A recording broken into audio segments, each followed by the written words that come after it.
સમાચાર સામે આવી રહ્યા છે બનાસકાંઠાથી।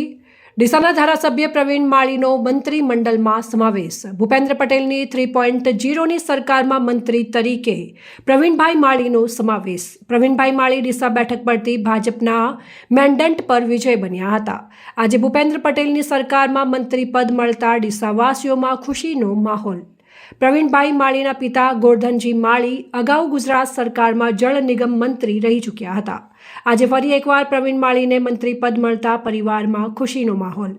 ફટાકડા ફોડી પરિવારે ઉત્સવ મનાવ્યો, મીઠાઈ ખવડાવી ઉત્સવ મનાવ્યો। ભાજપ સરકારે પ્રવીણ માળી પર જે વિશ્વાસ મૂક્યો છે તેના પર ખરા ઉતરશે। પ્રવીણભાઈ ધારાસભ્ય છે, મારા ભાઈ છે અને એમને મંત્રીનું જે પદ આપ્યું છે અમને ખૂબ જ ખુશી થાય છે। અત્યારે અમારે આખું કુટુંબ ભેગું થયું છે, ખુશીની લાગણી અમે વ્યક્ત કરીએ છીએ અને આવતા ટાઈમમાં એનાથી આગળ પદવી મળે એ અમે અપેક્ષા રાખીએ છીએ। અને મારા પપ્પાનું એક સપનું હતું મંત્રીનું, એ પૂરું ના કરી શક્યા પણ એમના છોકરાએ કર્યું છે। અમને ખૂબ જ ખુશીની વાત છે। Thank you. બીજેપી સરકાર દ્વારા પ્રવીણભાઈ માળીને જે મિનિસ્ટ્રી પદની જે જાહેરાત થઈ છે એમાં બધા ડીસાવાસીઓ, બનાસકાંઠા અને ગુજરાતમાં જે ખુશીનો માહોલ છે ને જે કામ કરે છે તેને પદવી પણ મળે છે અને કામની સાથે નામના પણ મળે છે। એ પ્રવીણભાઈનું જે કામ બોલ્યું છે એના જે વતી પ્રવીણભાઈને આજે જે ભાજપ સરકારે વિશ્વાસ બતાવ્યો છે એ બદલ ભાજપ સરકારનો ખૂબ ખૂબ આભાર છે અમારા વતી, ડીસા વતી અને બનાસકાંઠા વતી। ખુશી તો બહુ છે, તમે જોઈ શકો છો બધા મીઠાઈ, પેડા, ફટાકડા લઈને બધા લોકો આવી પહોંચ્યા છે પ્રવીણભાઈના સ્ટોર ઉપર ને હવે બધા ગાંધીનગર જવા માટે રવાના થઈએ છીએ।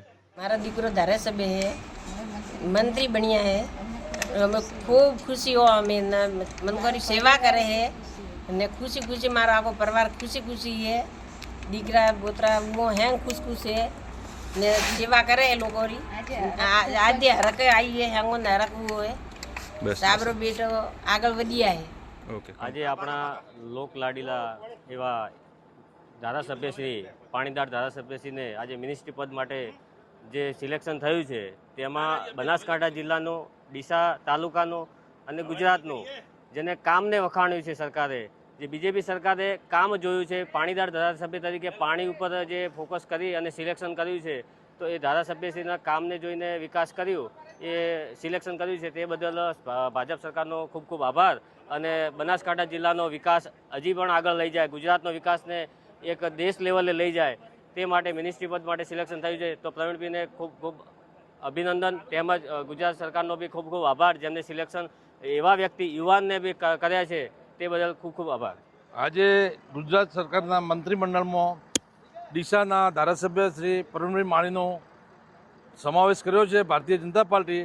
તો એ વતી પહેલાં તો હું ખૂબ ખૂબ ભારતીય જનતા પાર્ટીને આભાર વ્યક્ત કરું છું અને પ્રવીણભાઈ માળી ઉપર જે વિશ્વાસ મૂક્યો છે એ વિશ્વાસ પરિપૂર્ણ ગુજરાત સરકાર માટે કરશે એવો મને દૃઢ વિશ્વાસ છે। મારો ભત્રીજો છે અને એના પપ્પા પણ પહેલાં ગુજરાતમાં જળ સંપત્તિ નિગમમાં ચેરમેન હતા, એમને પણ સારી કામગીરી કરેલી હતી, એનો બદલો ભાજપ સરકારે એમને આપ્યો છે। તો અમને આજે અમારા ઘરમાં ખૂબ ખુશીનો માહોલ છે। તો ભારતીય જનતા પાર્ટીનો ખૂબ ખૂબ આજના દિવસે આભાર ને આ કામ પ્રવીણભાઈ ખૂબ પ્રગતિથી ખૂબ ખેડૂતો સુધી ઘર ઘર સુધી કામ કરશે એવો દૃઢ વિશ્વાસ છે ને આ સરકારે જે વિશ્વાસ મૂક્યો છે એ પરિપૂર્ણ કરશે એ અમે ખાતરી આપીએ છીએ। અહેવાલ અમૃતમાળી, સંબંધ ભારત ન્યૂઝ, ડીસા।